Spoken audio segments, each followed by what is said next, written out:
एक लड़की कॉलेज के गेट पे पहुंचती है और तभी एक लड़का वहां पहुंचता है। दोनों की क्या बातें होती हैं ये तो किसी को नहीं पता, लेकिन कुछ देर बाद दोनों फिर कॉलेज के अंदर चले जाते हैं। लेकिन इत्तेफाक से उस लड़की का पिता उस रास्ते से गुजर रहा होता है और ये सारी चीजें देख रहा होता है। उसके मन में कुछ बातें होती हैं। वह अगले दिन अपनी लड़की का पुनः पीछा करता है और गेट के पास जैसे ही पहुंचता है फिर वो लड़का मिल जाता है। दोनों में बातें होती हैं, फिर दोनों अंदर चले जाते हैं। यह बात उस पिता को नागवार गुजरती है और वह पिता उसी समय कॉलेज प्रशासन से मिलता है और बताता है कि यहाँ पर पढ़ाई आप लोग करवाते हैं या फिर मटर गश्ती। कॉलेज प्रशासन को यह बात अच्छी नहीं लगती, क्योंकि एक कॉलेज का रेपुटेशन होता है। कोई भी कॉलेज अपने रेपुटेशन को बर्बाद नहीं करना चाहता। कॉलेज प्रशासन उस लड़के के पिता को बुलवाता है और उनसे सारी बातें बताता है। फ्रेंड्स, मैं यतेंद्र सिंह आज एक नई स्टोरी के साथ आपसे फिर जुड़ रहा हूं। यह स्टोरी है हरियाणा के सिरसा जिले के थाना डबवाली गांव किंदर खेड़ा। जब वह पिता घर जाकर के अपने बेटे से मोबाइल छीन लेता है और यह कहता है कि तुम स्कूल कॉलेज पढ़ने जाते हो या फिर मटर गश्ती करने या लड़कियों से बात करने। तुम्हारे कारण आज मुझे कॉलेज प्रशासन ने बहुत कुछ खरी खोटी सुनाई। क्या एक बाप अपने बेटे को स्कूल इसलिए भेजता है कि उसकी बदनामी हो, या एक बेटा स्कूल इसलिए जाता है कि वह पढ़ाई न करके कुछ और करे? उस पिता का नाम होता है जसवंत। जसवंत की पत्नी होती है मलकीत कौर और उनका एक बेटा होता है जिसका नाम है हरपाल सिंह, जो 17 वर्ष का होता है, बीए प्रथम वर्ष का छात्र होता है।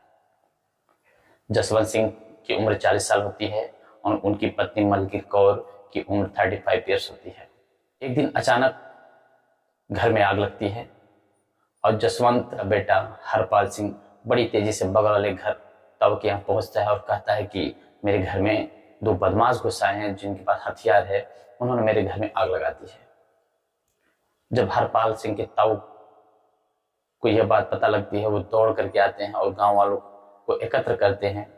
किसी तरह से दरवाजे तोड़कर अंदर लोग पहुंचते हैं। वहां पर देखते हैं कि जसवंत सिंह और उनकी पत्नी बेड पर पड़े हुए हैं और जिस तरह से चिता से आग की लपटें निकलती हैं उसी तरह से उनके शरीर से आग की लपटें निकल रही थी। यह सब इतनी तेजी से हो रहा था कि किसी को भी थोड़ा सा भी वक्त नहीं मिला कि वो जाकर के कुछ उनके लिए सहायता कर सके। लोग पुलिस को सूचना देते हैं, कप्तान साहब मौके पर हाजिर होते हैं, एसएसओ साहब होते हैं और एसआई साहब। सारे इस प्रकरण की जो है वीडियोग्राफी कराई जाती है और हर एक छोटे से बड़े पहलुओं पर बारीकी से नजर रखा जाता है। एक टीम बनाई जाती है 5 सदस्यों की, जो इस प्रकरण की जांच कर रही होती है।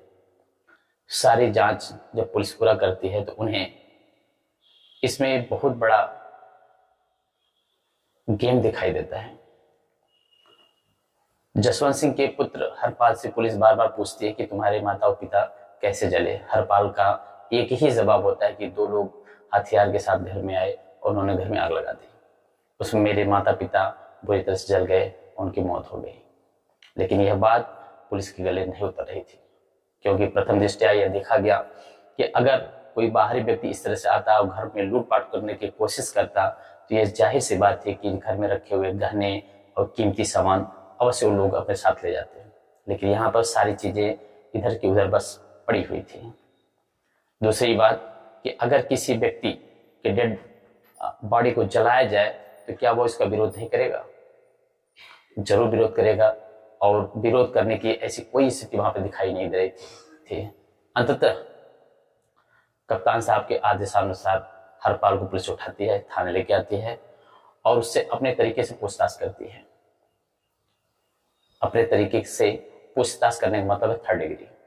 जब 3rd डिग्री का इस्तेमाल करती है तो हरपाल टूट जाता है और हरपाल इस बात को स्वीकार करता है कि मेरे माँ बाप ने मेरी जिंदगी नर्क बना दी थी। फिर एक एक करके वो सारी स्टोरी बताना शुरू करता है कि कैसे उसने अपने माँ बाप को मौत के घाट उतार दिया। हरपाल की जब बातें पुलिस सुनती है तो उसके दांतों तले उंगलियां दब जाती कि एक पुत्र अपने पिता के साथ, अपने सगे पिता के साथ ऐसा कर सकता है जिसकी आप कल्पना भी नहीं कर सकते। वाकया यूं घटता है कि हरपाल ऑनलाइन जो है कि नस्ली दवा को जो है मंगाता है, जिसमें व्यक्ति खाने के बाद या तो बेहोश हो जाता है या तो उसे गहरी निद्रा में चला जाता है। यह घटना है 24 सितंबर 2024 की। 24 और 25 सितंबर की रात 8 बजे जब लोग खाना खा लेते हैं तो वह अपने माता पिता से कहता है कि क्या मैं आपके लिए लस्सी बना दूं। उसके माता पिता कहते हैं ठीक है लस्सी बना दो। तो हरपाल लस्सी बनाता है और लस्सी में वह नशीले पदार्थों को मिला देता है। उसके माता पिता लस्सी पीते हैं और लगभग 2 घंटे बाद पूरी तरह से बेहोश हो जाते हैं या तो गहरी निद्रा में चले जाते हैं। रात के 1 बज रहे होते हरपाल उनके कमरे में जाता है और उनसे पूछता है कि आप लोग ठीक है, लेकिन वहां से कोई प्रत्युत्तर उसको नहीं मिलता। तो वह समझ जाता है कि ये लोग या तो गहरी निद्रा में चले गए या तो बेहोश हो चुके हैं। हरपाल तो अपने क्रोध में उबल रहा था। वो पास में पड़े हुए एक लोहे के राड से अपने माँ के सर पर 1 नहीं 2 नहीं लगभग 12 वार करता है और माँ के सर को पूरी तरह से कुचल देता है। माँ की वहीं पर मौत हो जाती है या हो सकता है उसके पहले भी उसकी मौत हो चुकी थी। और वही प्रक्रिया दोबारा दोहराता है। अपने पिता के सर पर भी वो कई राड मारता है, उनके पिता का सर बुरी तरह से फट जाता है, उसकी भी वही मौत हो जाती है। हरपाल विक्षिप्त हो जाता है, वही कुर्सी लगाकर बैठता है, अपने माता पिता से बातें करता है जो अब वो इस दुनिया में नहीं है। कहता है कि तुम दोनों ने मेरा जीना हराम कर दिया था। मैं एक लड़की से प्यार करता था लेकिन तुम्हें ये नागवार लगा।